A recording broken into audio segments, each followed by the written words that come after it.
첫 번째는 이번에 그 최근에 정의연 관련돼서 보도가 어마어마하게 쏟아졌습니다. 작년에 그 이제 정의연, 예, 윤미향 씨. 예, 돌이켜 보면 2019년 목포 때 손혜원 의원의 보도가 쏟아지는 걸 계기로 해서 우리나라가 체면치레 하지 않고 그다음에 이제 그 전까지는 최소한의 검증, 한 기사에 최소한 2명 이상의 인용이 등장해서 양쪽의 주장을 들었다고 하면 손혜원 의원 때부터는 아무렇게나 사실이기만 하면, 그러니까 그 논리적 연결성과 상관없이 사실이기만 하면 보도를 할 수 있는 보도 준칙이 새로 만들어진 이후로 조국 그 후보자 논란 때 뭐 어마어마하게 쏟아졌고요. 그 기조가 윤미향 의원 때도 쏟아져 나왔는데 이 정의연에서 관련돼서 언론에 정정보도 신청을 많이 했습니다. 그렇죠. 그리고 이제 그 결과를 들여다보면서 좀 깜짝 놀라게 돼서 그 이야기 좀 들어볼까 합니다. 오케이. 예. 자료 화면을 좀 보고 먼저 말씀을 드렸으면 좋겠는데요. 화면을 돌려주셨으면 합니다. 돌아갔나요? 예. 이제 언론중재위에서 조선중앙 등 정의연 보도를 무독이 조정하라고 해서 조선일보, 중앙일보 등 5개 매체가 보도한 정의연대 관련 보도가 정정되고 삭제됐다. 이 내용이 중심입니다. 그래서 보면요. 하나씩 좀 보겠습니다. 이 내용이거든요. 지금 이제 아미가 기부한 패딩 이용수 곽혜남 할머니 못 받았다. 중앙일보 단독 달고 나왔습니다. 그러니까 이건 이제 쉽게 얘기하면 뭐냐 하면 아미가 패딩을 이 위안부 할머니들께 전해드렸으면 하고 기증을 했는데 정의연이 중간에 잘라 먹었다 이거죠. 근데 이것이 가지는 파장은 뭐냐면 아미가 혹시 뭔지 아세요? 예, BTS 아미라서 깜짝 놀랐네요. 예. BTS 아미님께서 주신 옷을 니들이 잘라 먹어. 이거는 보통 사람들이 분노하는 게 아니라 스포츠 섹션까지 연예계까지 옮겨가서 분노를 하는 거기 때문에 범위가 큽니다. 보통 이제 정치인 관련된 논란이 일어나다 이 논란이 정말 커졌다는 걸 어느 포인트에서 알 수 있냐면 스포츠 신문이 받아쓰기 시작하면 이 논쟁이 엄청나게 커진 논쟁인 거예요. 그렇구나. 예, 그래서 중앙일보는 이 아미를 노린 겁니다. 예, 아미가 봄으로써 연예부까지 먹는다. 이건 왜 그러냐면 제가 좀 더 다시 말씀드리겠지만 PV, 페이지 뷰. 지금 모든 기사의 핵심은 여론 어떻게 선도하느냐가 아니라 페이지 뷰를 얼마나 올려서 이것이 여론 이 돈으로 되느냐에 관련된 얘기인데요. 아미가 등장하는 순간 검색어의 순위에서 비교할 수 없이 올라가거든요. 그 내용을 보면 곽예남 할머니의 수양딸이라고 주장하는 전주분이 계십니다. 이분이 예전에 다른 사건으로 굉장히 논란을 일으켰던 당사자인데 그분이 우리 엄마 옷 못 받았어. 예. 이 한마디가 다인 거거든요. 이 한마디가 한 발화자가 있기 때문에 사실관계를 확인하지 않고 기사가 단독으로 먼저 나가는 겁니다. 보통 옛날에 하루를 묵은 취재 방식이라고 하면 그런 사실을 누군가 얘기하면 그것을 가지고 정의연에 묻죠. 그럼 정의연에게 확인을 하고 최소한 6시간 정도 영수증 확인할 시간을 주는데 안 물어보고 일단 단독을 때리는 겁니다. 왜냐하면 그 사람이 말한 건 사실이니까. 사실이죠. 예. 그 말을 했다는 것만 사실입니다. 말의 내용이 사실인 것도 아니고. 근데 예전 같으면 이런 거 정정보도 쓰는 것을 창피했기 때문에 언론이 안 했는데 이 같은 경우 그냥 이제 받아 쓴 거고 그 단독을 누가 했어요? 중앙일보가 했습니다. 얼씨구. 네. 그러니까 이건 누가 먼저 하는 거냐면 그 곽예남 할머니의 수양딸인 분의 페이스북을 가장 먼저 본 사람이 단독을 하는 겁니다. 이게 뭐 트위터에 썼는지 페이스북에 썼는지 인터뷰를 했는지 알 수 없지만 대강의 경우 그렇고요. 그다음에 다음 기사는 서울경제가 정의연이 반환했던 국고보조금 장부보다 적은 3천만 원 어디로. 이건 그냥 쉽게 말씀드리면 서울경제 기자가 장부를 못 읽은 거예요. 예. 그래서 이것도 오보로 드러났고요. 후진국도 아니고 정의연 장부 없다니. 회계사회 회장 한탄. 이것도 회계사에 전화를 해서 이것도 곧. 예, 앞뒤 전후를 알려주지 않고 그냥 들리는 소문을 전하면 이게 자기 입으로 자발적으로 나오기만 하면 되는 얘기인 거죠. 나는 믿고 싶어. 그렇죠. 믿고야 말 거야. 그렇기도 하고요. 미치도록 믿을 거야. 요즘 제가 이제 새로 만들어낸 신조어인데 검색 저널리즘. 내가 원하는 무슨 기사가 있으면 그 원하는 대답이 있으면 그 대답 키워드를 트위터나 커뮤니티에 검색해서 그게 있으면 그냥 그게 기사로 나가는 겁니다. 그게 대표적인 것이 최근에 그 이순신 관노 사건 혹시 들어보셨나요?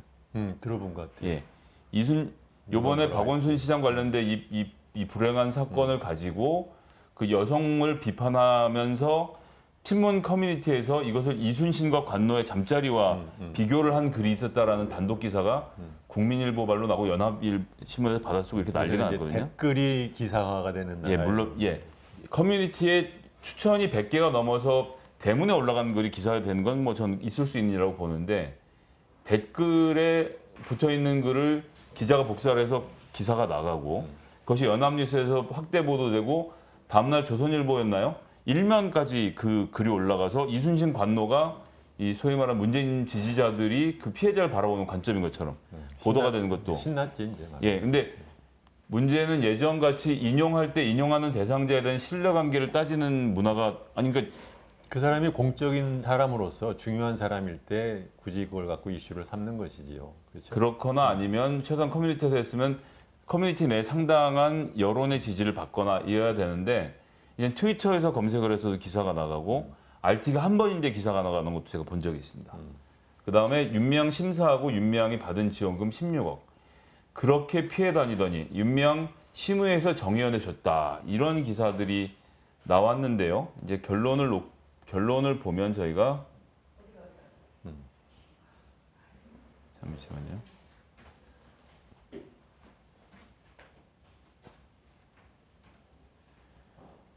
자, 결론은 이렇습니다. 그 아미가 기부한 패딩은 정정보도, 윤미향도 정정보도, 정부 지원금도 정정보도, 심지어 3천만 원 어디로 하고 장부도 없다니는 기사 삭제를 당했습니다. 그러니까 자발적으로 하는 삭제가 아니라 이거는 삭제해야 한다라고 조정이 돼서 삭제를 하는. 그러니까 이렇게 해도 상관이 없는 거예요. 예전 같으면 매일매일 차곡차곡 쌓여가는 신문의 스크랩이 그 신문의 경쟁력이고 자존심이었다고 하면 예, 지금은 뭐 구체적으로 지금 몰라도 되는 것 같은데, 예, 알겠습니다. 안 보여요. 아, 제가 머리가 크게 나온다고 선생님 좀 앞으로 당기시고 저보고 뒤로 가라고. 예. 그냥 신체적 차이지 화면의 차이는 아닙니다.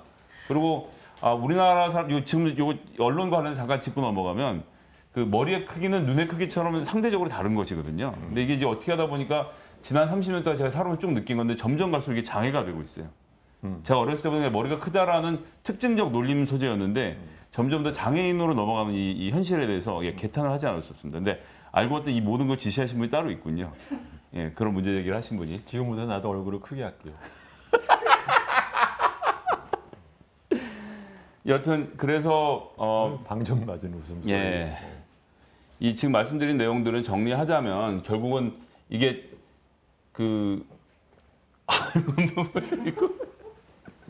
예, 이렇게 됐습니다. 재수? 예. 그래서 이게 정정보도와 기사 삭제가 두렵지 않은 이유는 이 언론 매체의 패러다임이 온라인으로 옮겨왔기 때문에 페이지 수를 뽑아서 그날의 광고 할당량을 채우기만 하면 상관이 없다라는 움직임이 있는 것 같고 실제 제가 기자들 만나서 얘기를 해봐도 그런 소위 말하는 관심을 많이 끄는 어그로를 끈다 그러죠. 예. 필요 이상의 주목도를 끄는 기사들을 이 중견차, 10년차 기자들은 굉장히 싫어하는데 내용이 맞지 않으면 데스크가 말진 기자들을 직접 독려한다는 겁니다. 그렇죠. 지금 예. 써라. 내가 다 책임질게. 라고 해서 옮겨가는 것이고 그게 최근에 드러난 것이 그 최강욱 대표가 요청해서 문재인 대통령이 전화를 했다라는 처음부터 끝까지 말도 안 되는 이 오보가 문화일보를 통해서 나왔는데요. 모든 언론사가 같이 들은 얘기를 그 문화일보만 잘못 쓴 거거든요. 근데 해당 기자조차도 그 기사를 쓰는 것을 좀 거부를 했다는 거예요, 처음에. 근데 데스크에서 쓰라고. 그러니까 그 다음날 오보로 밝혀지더라도 그날 그것이 이슈를 만들고 페이지뷰를 만들 수 있다면 상관이 없다는 태도가 빚어낸 비극 아닌가. 좀 그렇게 분석해 보겠습니다. 네. 진짜 이런 콘사- 식으로 그 보도 정정이나 아예 삭제를 하고 나면 사실 뭐 그래서 뭐 얻는 게 뭐가 없잖아요. 사실 피해를 당한 사람 입장에서는. 아미 기사가 대표적인데요. 이틀 후에 정정 기사가 나갔습니다. 왜냐하면 아미라는 것이 워낙 권력을 갖고 있는 사람들이기 때문에 혼날까 봐 예, 그거는 또 정의연한테 혼나는 게 아니라 아미한테 혼날까 봐 한 발 물러선 건데 그 이틀 동안의 보도로도 충분했고 대부분의 국민들은 그 기사를 다 팔로우하지 않거든요. 그냥 첫날 받았던 그렇죠. 그 기분 그걸 안고 가는 것이기 때문에 조국 교수는 지금도 같은 고통을 호소하고 있고 이게 씻겨나가지를 않는 문제라서 자정을 기대할 수도 없고 사실 그대로 둬서 그러니까 이게 법적으로 제재하지 않고 자율에 맡길 수 있는 수준을 넘어가고 있지 않나 그런 생각이 자꾸 듭니다. 그렇죠. 사실 거기서 놀라운 것은 뭐냐면 기사 자체가 그 소위 말하는 그 질이 떨어지는 것을 떠나서 그 기사를 실은 곳이 유명 언론사라는 것이 훨씬 더 눈에 띄는 거죠. 다른 나라 같으면 사실은 이제 뭐 마이너 언론사에서 할 수는 있지만 적어도 좀 이름 있는 언론사에서 이런 짓을 한다는 것을 감히 상상을 못 하는데 뭐 우리는 뭐 소위 기탄이 없어요. 거리. 영국은 타블로이드라 그러나요? 아예 그렇죠. 정해져 있는 게 있더라고. 인어 반신 반어가 등장했다 이런 기사도 나오고 뭐 클린턴이 힐러리한테 맞아서 멍들었다 이런 기사도 쓰면서 그런 얘기를 한 건 그런 괜찮은데 신문은 사실은 뭐 거의 매일 아예 프론트에다가 여성 누드 사진 같은 거 올려놓고 하는 신문들이니까 뭐 애초에 사실 지금 제가 말씀드린 수준의 기사들은 그런 타블로이드판에 좀 적합한 기사인데 그렇죠.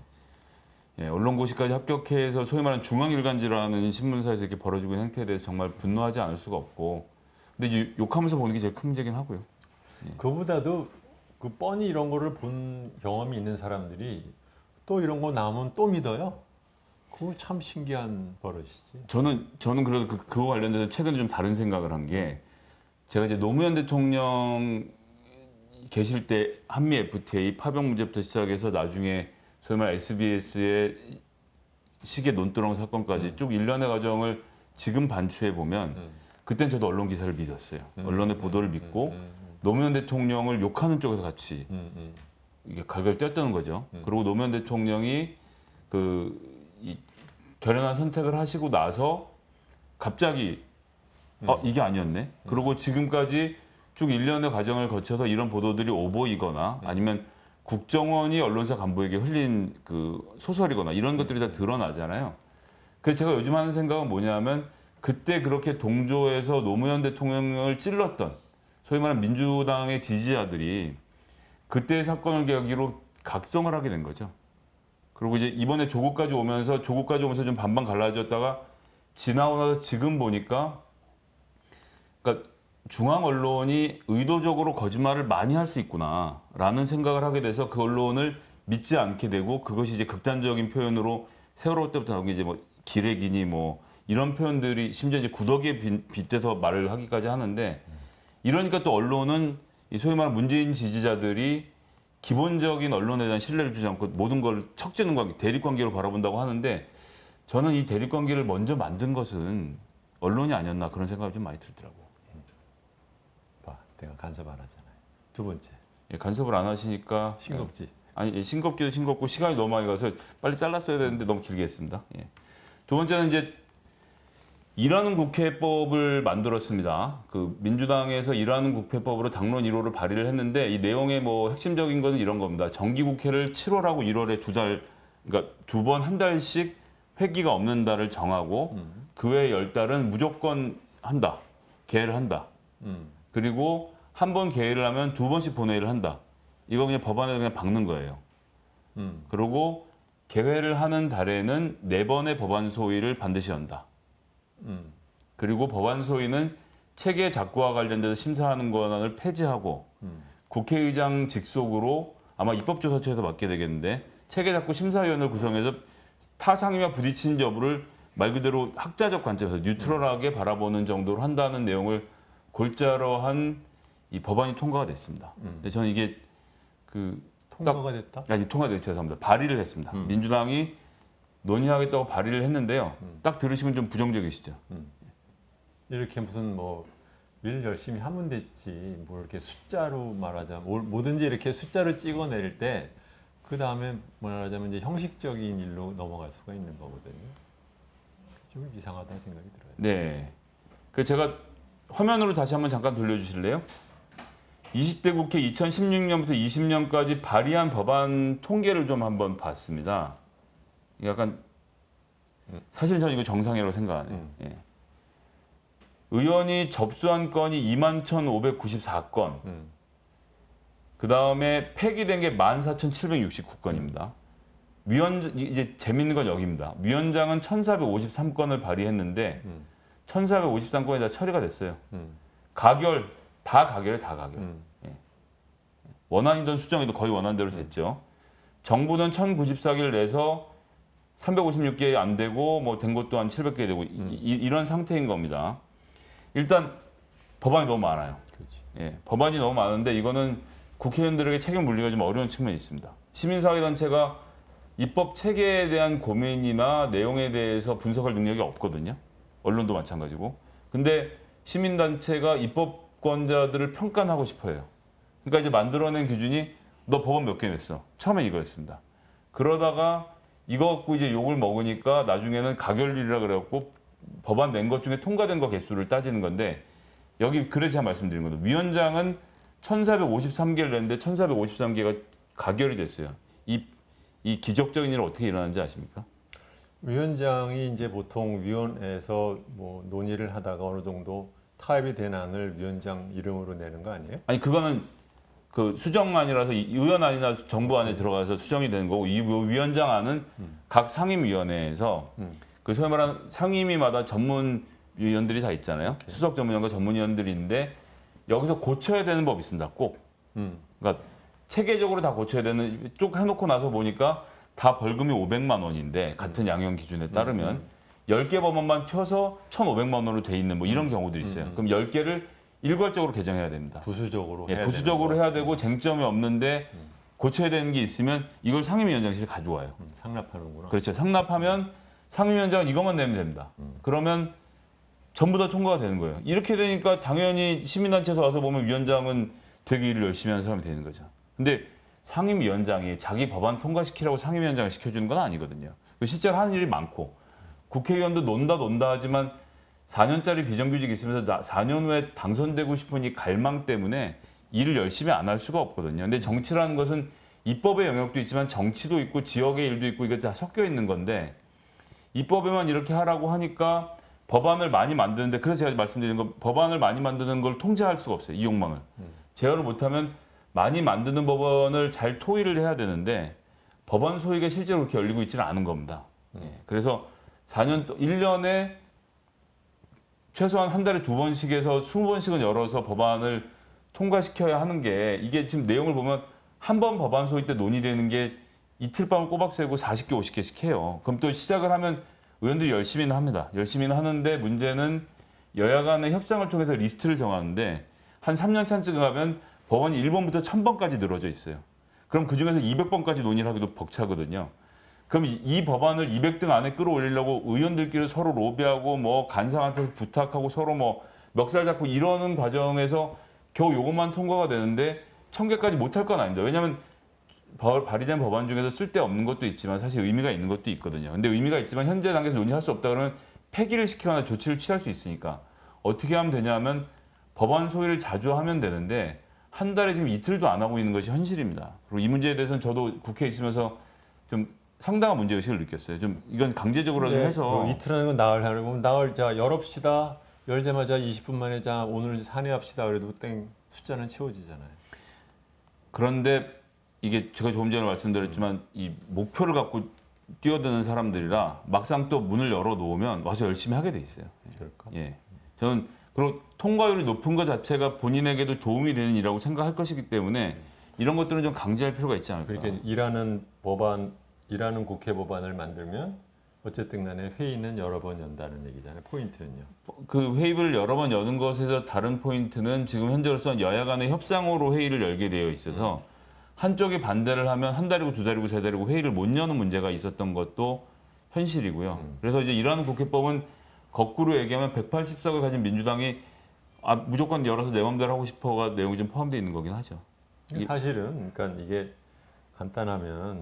간단하게 그 다수당이 상임위원장을 다 맡고 지금처럼. 네, 예. 그다음에 상임위원장이 자기 그 위원회에서 실제로 그 일을 하기 위해서는 상임위원장이 자꾸 뭐 열고 싶은 인센티브를 만드는 것이 중요하지 이렇게 회수로 간다는 뭐 해보시던가 제 생각에는 별 대단하게 뭐 있어 보이는 얘기는 아닙니다. 그리고 이제 그런 과정에서 법안 논의 순서도 선입 선출로 바꾸겠다는 겁니다. 그래서 먼저 들어온 법안들 먼저 논의해서 빼겠다는 건데 그건 사실 좀 어거지가 있긴 하죠. 예. 뭐, 여러분 제 생각에는 다 어거지로 들리고 이것도 사실은 하나의 쇼 같이 들립니다. 저는 사실 저도 그렇습니다. 두고 보면 알겠죠. 네. 근데 이제 그것은 거꾸로 얘기하면 그러니까 지금 주재원 선생님 말씀하시는 것에 저도 100% 동의하면서도 우리나라가 강제를 안 하면 여야 간의 협상이 안 되는 이 문제가 해결이 안 되는 게 더 큰 과제인 것 같아요. 그러니까 저는 이제 숫자보다는 그 룰을 바꾸는 것이 더 중요하지 않나 그렇게 생각하는데 자, 훌륭하신 분들이니까 알아서 잘 하시겠죠.